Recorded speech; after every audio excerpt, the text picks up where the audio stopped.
s'est tenu mercredi dernier, 11 février 2015, le conseil municipal. On a vivement débattu sur le budget de la ville pour l'année 2015. On a parlé également de qualité de vie, de solidarité avec le CCAS, de valorisation du patrimoine, du développement du territoire et notamment de la désignation des membres du jury du concours lancé pour la réalisation du complexe sportif du quartier Louvois, qui d'ailleurs a été l'objet de quelques remous. Et pour finir, on a commenté un projet de transport sur câble. Monsieur Duvard, le conseil vient de se terminer. On a voté le budget. Déjà gros morceau. Qu'est-ce que vous avez à nous dire sur le budget ? Effectivement, le budget primitif pour cette année 2015 vient d'être voté. Nous, notre groupe Innovons pour Vélizy n'a pas voté pour ce budget, mis à part pour les subventions aux associations et à l'ONU que nous soutenons pleinement. Les raisons principales pour lesquelles nous avons voté contre le budget sont assez simples.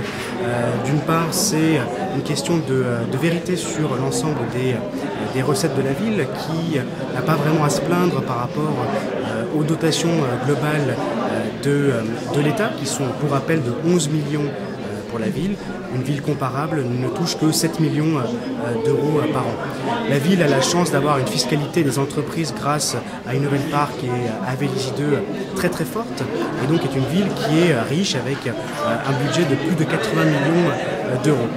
Tout ceci pour dire que ça ne justifie pas des baisses de budget massives, notamment au détriment des plus démunis. Et je regrette que le budget du CCAS ait été amputé de 100 000 euros et même que le budget des associations ait été réduit de près de 90 000 euros. Enfin, il y a un certain nombre de projets d'investissement que nous ne soutenons pas, notamment par rapport au prix de Louvois, au prix éventuel de la réhabilitation du Mail et enfin à l'hôtel de police qui trouvera lieu, qui sera accueilli dans l'ancienne mairie. Nous aurions préféré que cette ancienne mairie soit utilisée pour faire une maison de quartier et ou une maison de jeunes. Alors on parle de financement et dans le budget qui nous est proposé, on vous a proposé de participer à une commission pour le futur centre sportif. Comme je l'ai dit en séance, nous accueillons bien évidemment très favorablement cette ouverture qui permettra une représentation de l'ensemble des sensibilités politiques, mais également une représentation en fonction des engagements de chacun dans la vie associative. Il est vrai que je regrette profondément l'attitude du groupe EPV qui a voulu respecter les règles à la lettre, alors que la proposition formulée par Monsieur le maire, Pascal Thévenot, ne changeait en rien l'équilibre au niveau des votes, et donc que la proposition qui était faite par Monsieur le maire était tout à fait équilibrée et permettait un pouvoir de vote égal, enfin du moins représentatif par rapport aux différents groupes. Dans ce conseil municipal, on a aussi parlé de transport par câble, qu'on peut appeler un téléphérique. Vous en pensez quoi de cette idée, de ce projet éventuel ? Écoutez, vous savez que le transport est l'un de mes sujets de préoccupation majeure. C'est un thème que j'avais beaucoup abordé lors de la campagne municipale de 2014. Je suis convaincu que les transports en commun sont le meilleur moyen pour faire aussi de la justice sociale, puisque tout le monde n'a pas forcément les moyens. Et donc, toute initiative pour développer les transports en commun est bien évidemment accueillie avec beaucoup d'enthousiasme par notre groupe. J'espère que les études pourront être menées sur ce projet de téléphérique et que cela aboutira sur des résultats coût-bénéfice qui seront positifs pour avoir éventuellement un investissement qui, il faut le rappeler, sera dans ce cas-là au niveau du STIF et principalement au niveau de la région. Dans les questions diverses, vous nous avez parlé de la CEMIV. Tout à fait, oui. C'est un sujet qui me tient à cœur puisque j'ai été saisi par de nombreuses personnes concernant les augmentations de loyers liées au renouvellement de leur bail.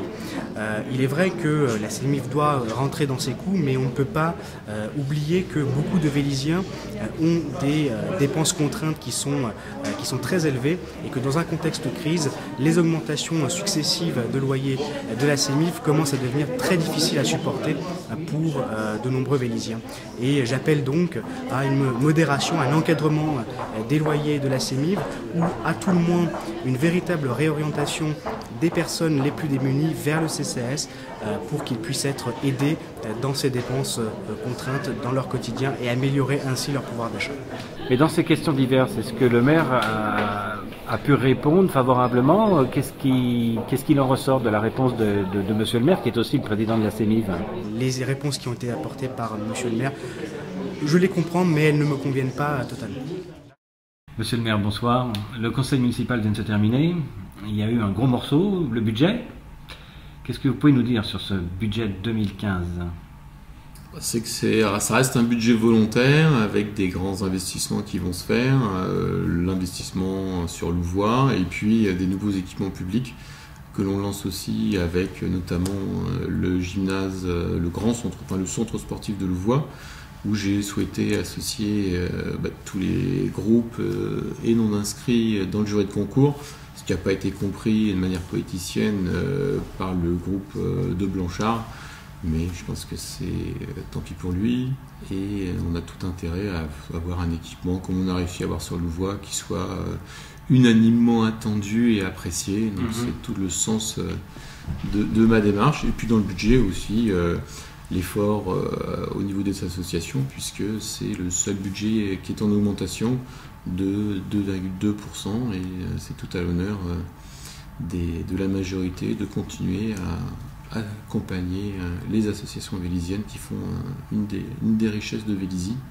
Et puis aussi le social, puisque on va avoir une deuxième navette pour les seniors, on va participer à l'aide pour ceux qui ont peu de ressources, avoir accès à une mutuelle, avoir accès aux dépenses dentaires, aux dépenses de lunettes, tout ce qui n'est pas pris en charge par le gouvernement et que l'on va continuer à accompagner pour que aussi bien ceux qui sont avec des ressources importantes puissent trouver une vie agréable à Vélizy, mais que aussi ceux qui ont moins de ressources dans ces temps difficiles puissent aussi continuer à apprécier la vie vélizienne et à être accompagnés dans leur quotidien.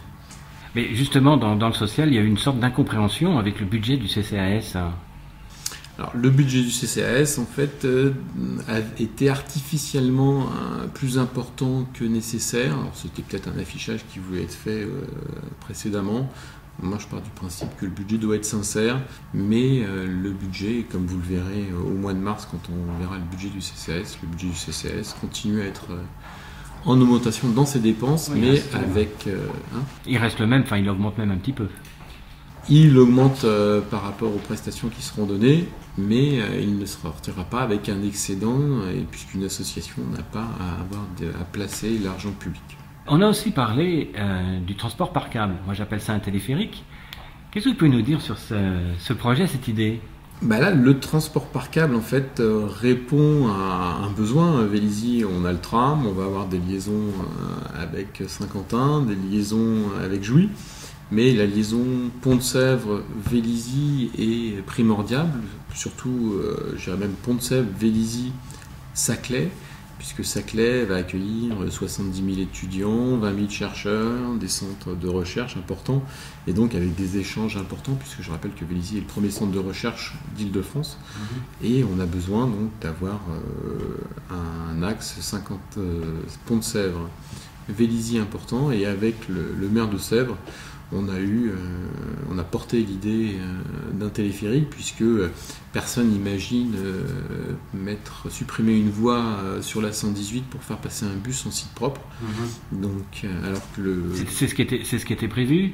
Enfin, c'est ce qui était bizarrement porté par mon prédécesseur. Mon prédécesseur imaginait supprimer une voie dans la descente du pont de Sèvres. Ce que personne n'imagine, c'est déjà totalement saturé. Et là, en fait, avec un investissement abordable, puisque ça serait une liaison Pont-de-Sèvres-Vélizy qui tournerait autour de 35 millions d'euros, et avec entre 7 000 et 8 000 passagers à l'heure. Et c'est pas utopique, c'est parce qu'en fait, on s'est aperçu qu'il y a un gros développement de téléphériques à l'étranger. Vous avez New York, vous avez Medellín, Vous avez, même en France, maintenant 2 projets importants qui sont assez proches, qui vont être lancés. Le projet à Créteil qui est lancé et un autre projet financé sur Brest. Vos projets avancent. Vous vous tenez au programme qui était développé pour les Vélisiens pendant les élections? Là, on tient la ligne qui a été fixée. Louvois, Wagner, et puis aussi tous les projets au niveau de la mobilité, puisque vous avez Autolib qui va avoir le jour en 2015, vous avez des bornes de recharge électrique, vous avez des nouvelles lignes de transport, notamment qui vont être renforcées sur Versailles, les lignes de rabattement qui vont être aussi proposées avec la mise en service de la 2e phase du tram, donc aussi bien le cadre de vie, le monde associatif, le paysage, les équipements et retrouver en fait un Vélizy moderne, attractif et qui respecte son cadre de vie. Et les mauvaises langues pourraient dire oui, aujourd'hui on le peut, mais dans quelques années, avec un budget qui sera rétréci de 10 millions d'euros, est-ce qu'on pourra continuer à... C'est pas un but, c'est l'État qui se désengagera de 10 millions d'euros, mais mon rôle en fait c'est de développer les ressources de la ville, en développant l'attractivité économique et en faisant venir encore plus de belles entreprises et des transports modernes. Donc je pense que si on a les transports, on aura les entreprises, et si on a les entreprises, on pourra continuer à avoir un développement aussi bien au niveau des services à la population, des équipements performants. Donc la première étape, c'était d'échapper à la métropole du Grand Paris, ça s'est fait. Donc maintenant qu'on a tous les atouts pour nous, c'est de continuer à développer les ressources financières de la ville qui nous permettent de maintenir ce niveau de service, même si on a un désengagement conséquent, parce que le budget qu'on a voté, il est autour de 70 millions aujourd'hui, et l'État va nous retirer 10 millions, puisque l'État se désengage totalement des collectivités territoriales, puisque les économies qu'il ne sait pas faire dans son budget, il les fait supporter aux agglomérations et aux collectivités. D'accord. Alors j'avais une question à vous poser. Vous qui êtes un chef d'entreprise, une mairie, ça se gère comme un chef d'entreprise? Oui, et d'ailleurs, tous les interlocuteurs que j'ai me considèrent comme un maire atypique, mais ce qui me fait assez plaisir, je passe a priori pour quelqu'un qui sait ce qu'il veut, mais qui sait aussi décider, et donc ça marche, oui, comme une entreprise, et au niveau même de la gestion des ressources humaines, je l'amène en améliorant aussi les conditions des salariés, puisque là, on va aussi financer une prévoyance, voire un accès à une mutuelle. On va aussi accompagner les salariés dans la formation, dans leur progression. Et par contre, après, à chaque fois qu'un poste se libère, on se pose la question sur la réorganisation et pour être plus efficace. Donc on reste une ville à taille humaine, innovante à taille humaine. J'aime bien dire une ville familiale, agréable, avec un fort potentiel économique, et je pense que c'est ce qui doit nous caractériser. D'accord. Je vous remercie, monsieur le maire. Merci.